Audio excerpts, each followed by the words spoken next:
We never thought that the US was going to come anywhere near this war. We thought they would play neutral.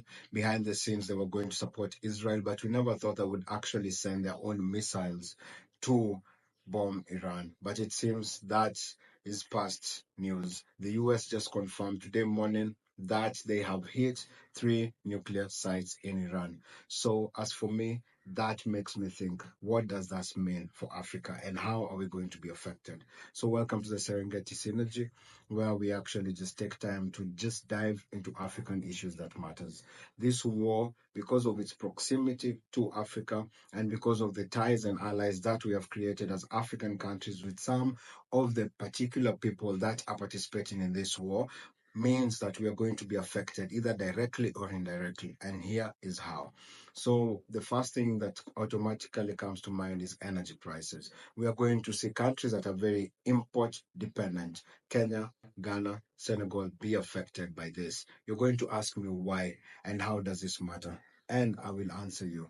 So, energy prices are dependent on two things. Number one, trade routes are affected. It means that the global logistics is affected, prices go up. Secondly, Iran as a country, I think, is in the top five of the countries with the most reserves of oil in the world, which means that if their oil is not going to go to market because now more concentration is going towards the war, the prices of oil globally will go up. And the countries that usually are very import dependent when it comes to energy, that I had mentioned, Kenya, Senegal, and Ghana, are going to be hit immediately first. So we should expect this. Secondly, Iran has come out and said that they are going to retaliate. So Iran does not have the capabilities, as far as we know, to have a direct strike happen from Iran to the USA. So this introduces a very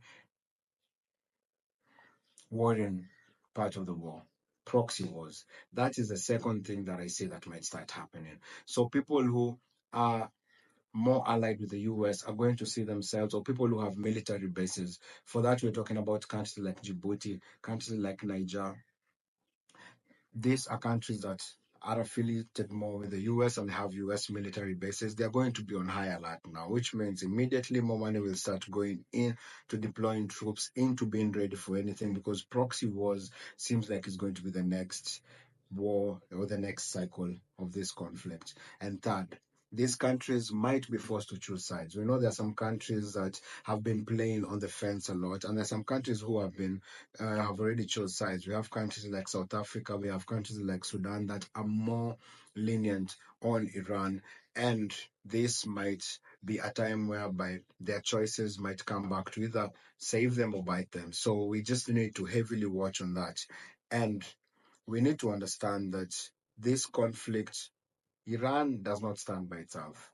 Iran stands with China, stands with Russia, stands with everyone in BRICS. And this means that the conflict that is starting will just involve more players than we think because of allegiances and where people stand. And this will definitely have an effect in African countries. So the African Union needs to now engage its rich history in diplomatic conversations and actually place African countries on the right side of this conflict. Because one wrong move and all of a sudden we are fighting wars that we are not involved in, we are losing lives to conflict that does not involve us, and that's something we want to avoid. So the African Union and influential members of states of African countries need to play and double down on neutrality. They need to actually have conversations on conflict prevention, and they need to stabilize economic stability. And you know me, by now, if you've been in my channel,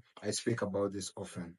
Africa Continental Free Trade Area is the way to ensure that our future is so secure that the global north conflict, that when everyone else is fighting, we are self-sustaining. But as long as we are depending on them, we are going to be affected whether we like it or not. So in a world that is more connected than more, we are the most connected we've ever been. Technology, over reliance on each other in an ever connected world. As this strike on Tehran could echo from Cape Town to Tripoli, from Nigeria to Sudan. So the question is, as Africa, are we ready? Stick to the Serengeti Synergy. I will update as soon as I have any news on the subject, but stay safe and remember, one Africa,